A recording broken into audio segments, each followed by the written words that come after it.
Hello mga kabibig! Welcome back sa ating bagong YouTube channel. Ito ang pinakamaingay ng YouTuber sa balat ng YouTube. Ako si Kabibig Maglebak-lebak atang with evidence na kung hinahanap si Pangulong Bongbong Marcos dahil sa baha sa Mindanao, sa Davao.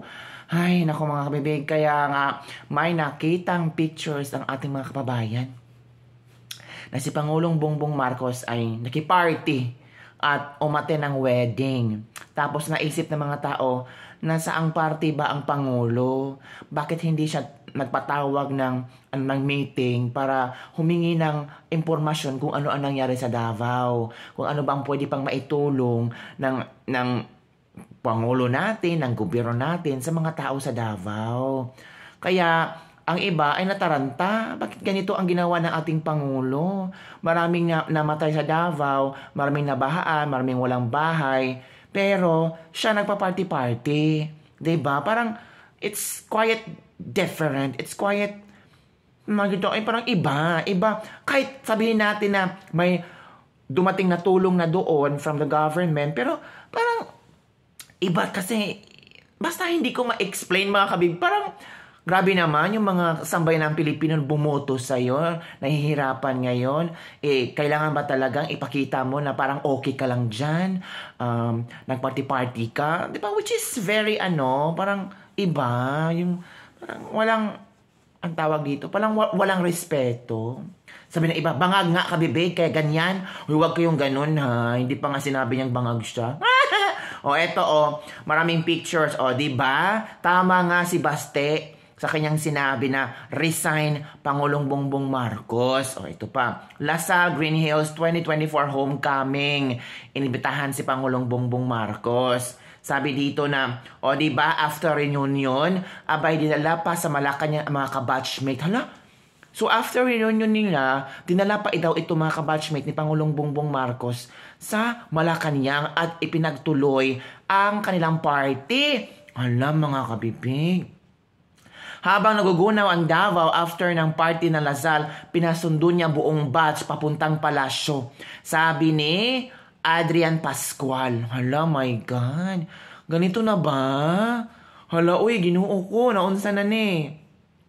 Ito pa. Party-party na daw. Pagbigyan nyo na daw si Pangulong Bongbong Marcos kasi yung alumni homecoming na hindi pwede niya atinan, wala kasi siyang college or university ng alumni homecoming na napuntahan. Lazy and carefree nga sabi ng ama. Iba talaga hanip ang ibinoto ko. Di pa yata asawa sa 10 years niya. Bagay talaga sa iyong mula ulo hanggang paa. Nako, grabe naman kayo, Pangulong Bongbong Marcos. Habang ang mga tao sa Davao ay giniginaw sa grabe yung baha, nagugutom, kayo party-party at ang saya-saya. Grabe naman kayo. Gusto lang ni Pangulong Bongbong Marcos na magsaya sa ilang araw siyang natatrabaho. Nako, wag naman pong ganon. Namimigay na po ng relief goods. Grabe naman po kayo. Bigyan natin ng time ang ating Pangulo para mag-relax at makipag-associate sa mga friends niya. Hindi nyo kontrolado ang Pangulo, sabi ng isang netizen dito. So, naintindihan naman natin na ang ating Pangulo ay may time para mag-relax, para mag-party. Pero sana, nag-say no sana siya nito. Kasi alam naman niya na ang part ng Davao nabahaan. So, kailangan talaga ng monitoring, di ba? Kailangan talagang makakuha siya ng impormasyon o updates. Kumusta? Nabigyan na ba na lahat? Ano ang pagkukulang? Ano pa ang pwede niyang gawin ng gobyerno? Mga ganun ba?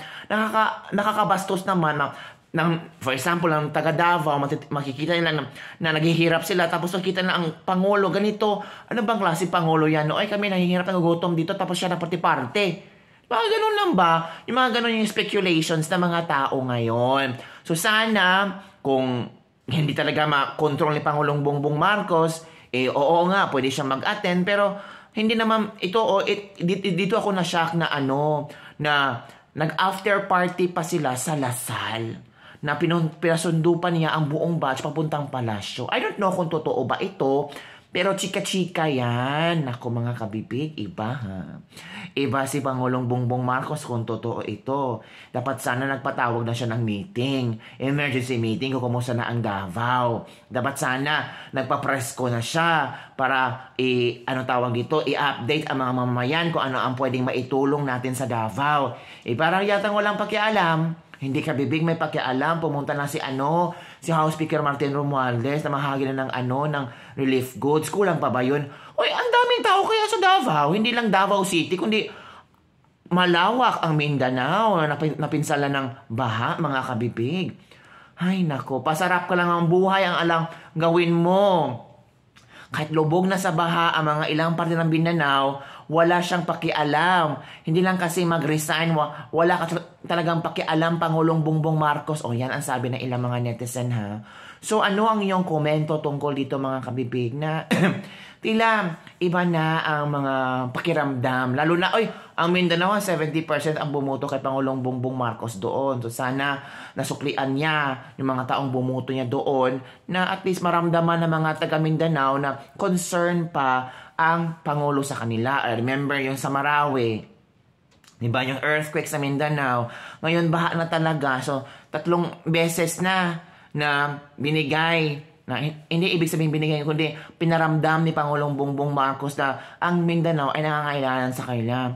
Sabi na iba, kasi Duterte yan. So, bahala na ang mga Duterte tumulong sa mga tao sa Mindanao. Huwag naman pong ganun.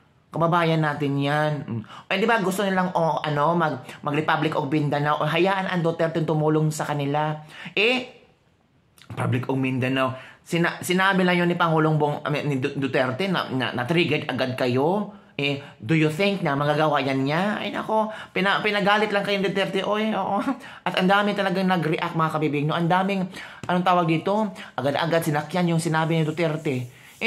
For example, suggestion lang yan yun. Tapos, sedition daw. Pwede makasuhan si Duterte ng sedition kasi nangamba na magagulo ang Pilipinas dahil sa sinabi niya. Ay nako, alert ka talaga ang mga tao. Bakit kaya trigger at threaten sila pag si Duterte na magsalita? Nagkita mga kabibig. Parang natataranta sila pag si Duterte na magsasalita. So, yun lang mga kabibig ng ating latest lebag-lebag for today. So, ano ang iyong masasabi dito na nagpa-party-party daw ang ating Pangulo. Tapos, after ng party sa Lasal ay talagang pinakuha pa niya ang kanyang mga friends para ipagpatuloy ang kanyang party sa Malacanang. Ay, naku. Allergic talaga yan. Mga news na yan. So, let's wait for an update kung totoo ba ito o hindi. Alam nyo naman ang mga tao, gawa-gawa ng istorya at kung ano pa. Pero may mga pictures naman na nasasabi, di ba, ng katotohanan. Pictures tells everything. Picture paints 1,000 words. Ay!